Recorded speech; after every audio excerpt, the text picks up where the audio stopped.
देखो चैप्टर 5 यानी JCERT class 9 कर, ठीक है, मैथ कर, चैप्टर 5 यूक्लिड का ज्यामिति, यूक्लिड की ज्यामिति का परिचय, ठीक है, यूक्लिड की ज्यामिति का परिचय, यूक्लिड वैज्ञानिक यानी तो प्रश्नावली 5.1 में निम्नलिखित कथनों में से कौन सा कथन सत्य है और कौन सा कथन असत्य है, अपने उत्तरों के लिए कारण दीजिए, क्या सही है क्या गलत है वो बताएगा है, ठीक है, और कारण के साथ बताएगा है।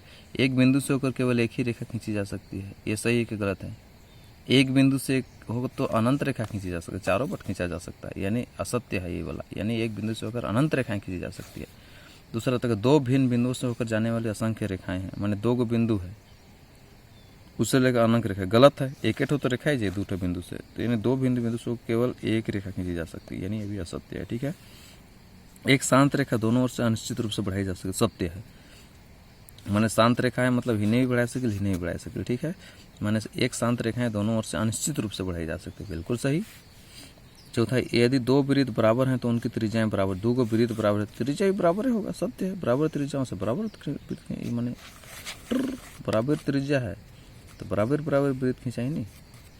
पांचवा, एक आकृति 5.9 में यदि AB बराबर PQ और PQ बराबर XY है तो AB बराबर XY होबे करेगा, ये बराबर ये है और ये बराबर ये है तो नेचुरली और ये बराबर होगा, क्या सत्य है, यदि सब तीनों रेखाएं एक दूसरे के बराबर है।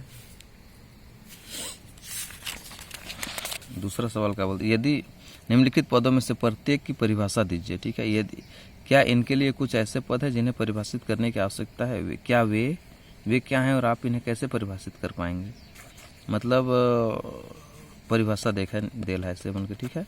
समांतर रेखाएं किसको बोलते हैं, पहला में वे दो रेखाएं समांतर कर जो एक दूसरे को कभी नहीं मिलती, जैसे ये दोनों देखिए समांतर रेखा कभी नहीं मिली और उनके बीच की दूरी सदैव समान, माने समान समान समान समान समान माने दोनों इसको बोलते हैं पैरेलल यानी समांतर रेखाएं।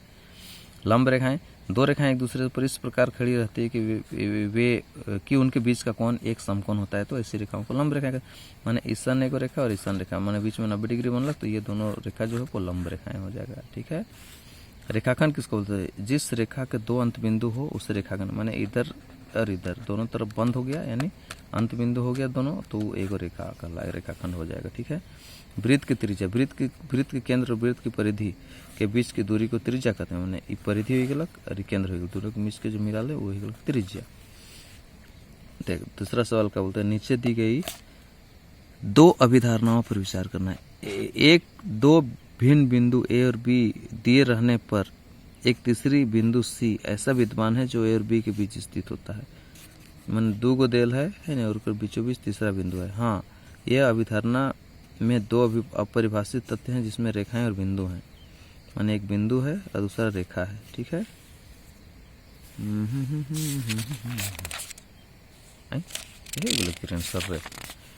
दो भिन्न बिंदु A और B दिए रहने पर एक तीसरा बिंदु C ऐसा विद्यमान है जो A और B के बीच स्थित है, दोनों के बीच एक बिंदु ही और एक रेखा है, सही है, अपरिभाषित तथ्य। यहाँ कम से कम ऐसे तीन बिंदु विद्यमान हैं कि वे एक रेखा पर स्थित नहीं है, एक रेखा पर तीन गो बिंदु का था, ठीक है। हाँ, यह धारणा असंगत है क्योंकि दो भिन्न स्थितियों से संबंधित हैं और इनमें से कोई भी यूक्लिड की अभिधारणा को अनुसरण नहीं करता है। हाँ, माने इसमें क्या बोलते, तीन बिंदु एक ही रेखा पर स्थित है, तो हाँ यह धारणा असंगत है, संगत नहीं है क्योंकि दो भिन्न स्थितियों से संबंधित अलग अलग स्थिति और इनमें से कोई भी यूक्लिड की अभिधारणा का अनुसरण नहीं करता है, माने तीन गो बिंदु है जो एक रेखा पर स्थित नहीं है कहता है।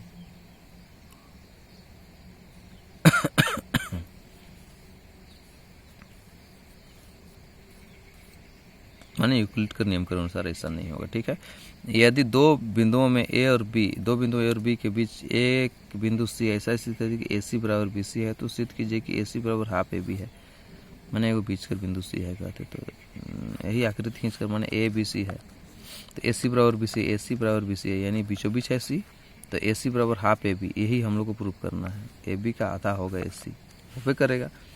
AC प्लस BC बराबर AB दिया हुआ है, AC प्लस BC बराबर AB, ठीक है, तो AC प्लस AC दोनों बराबर है तो AC प्लस AC लिख सकते हैं क्योंकि हम लोग को फॉर्म करना है AC और AB में, तो AC प्लस AC बराबर कितना हो जाएगा AB, तो 2AC बराबर AB, तो AB बराबर कितना हो जाएगा, सॉरी AC बराबर हाफ AB, प्रूव्ड, पांचवा क्या बोलता है, प्रश्न 4 में बिंदु सी रेखाखंड ए बी का एक मध्य बिंदु कहलाता है। सिद्ध कीजिए कि एक रेखाखंड का एक और केवल एक ही मध्य बिंदु होता है।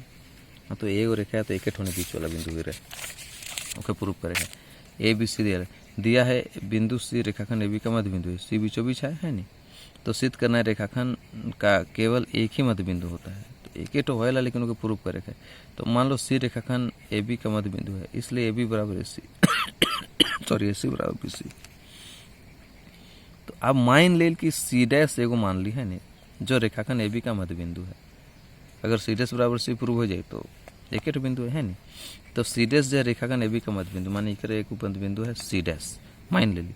तो ए सी डैश बराबर बी सी डैश होगा, ए सी डैश बराबर तो मध्य बिंदु है, तो A C dash plus B C dash बराबर ए बी, तो दोनों बराबर है। तो ए सी डैश को 2 ए सी डैश हो गया, ए सी डैश बराबर ए बी, तो ए सी डैश बराबर हाफ ए बी, दोनों बराबर हाफ ए बी आओ। तो ए सी बराबर बी सी, ये पहला समीकरण। तो ए सी बराबर बी सी, तो ए सी बराबर हाफ ए बी, ये भी पहले हम लोग निकाले हैं। तो ये दोनों समीकरण में आप देखो हाफ ए बी है ये दोनों तरफ। तो ए सी डैश बराबर हाफ ए बी और ए सी बराबर हाफ ए बी, घटा दो, कट गया। तो ए सी डैश बराबर ए सी, तो ए कट गया, तो सी डैश बराबर सी है, तो सी डैश बराबर सी, इसका मतलब दोनों बराबर है, इसका मतलब एक ही बिंदु है। इसलिए सी और सी डैश एक ही बिंदु है, अर्थात संपाती है, माने एक के में है, अतः एक रेखाखंड से का एक ही मध्य बिंदु होता है। ये आंसर प्रूव्ड। देख 6वां सवाल क्या बोलता है, आकृति 5.10 में यदि ए सी बराबर बी डी है तो सिद्ध कीजिए कि ए बी बराबर सी डी है। माने यदि ईसन आकृति दिल है, इधर में ए सी बराबर बी डी, माने यहाँ से और यहाँ से ए बराबर ए है, तो हम लोग को प्रूफ करना है ए बी बराबर सी डी, ए बी बराबर सी डी। अच्छा, इसको कंपेयर करना पड़ेगा, ये फिगर 5.10 है, ठीक है। ए सी बराबर बी डी दिया हुआ है, ए सी बराबर बी डी दिया हुआ है, तो सिद्ध करें ए बी बराबर सी डी के अनुसार। तो प्रमाण देखो, ए सी बराबर बी डी है, ए सी बराबर बी डी है, तो A C minus B C लिख सकते हैं, ए सी माइनस बी सी लिख सकते हैं इसको, ए सी को, तो ए सी माइनस बी सी, और इसको क्या लिख सकते हैं, बी डी को, बी डी बी डी नहीं sorry B D minus B C, B D minus B C, यानी ए सी बराबर बी डी है, बी डी है। ए सी को हम लोग लिखे ए सी बराबर बी डी है, तो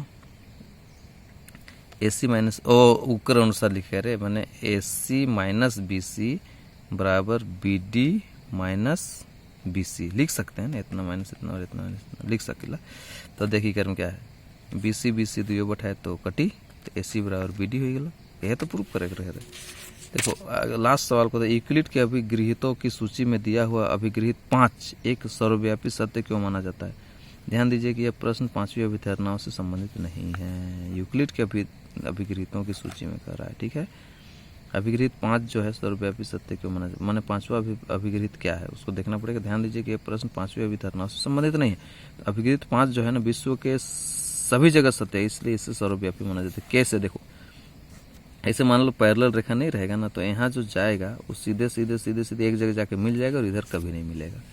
इन्हें जाके मिली एक बिंदु ईसन जाए, दो अगर पैरेलल नहीं रियल इन्हें जाके मिल जाए, इन्हें कर ईसन बढ़ते चल जाए, है नहीं, बस यह बताते। और ई कौन से छोटे रही, ये वाला दे कौन सी वाला जो कौन बनी वो छोट रही, तो पाठ खत्म।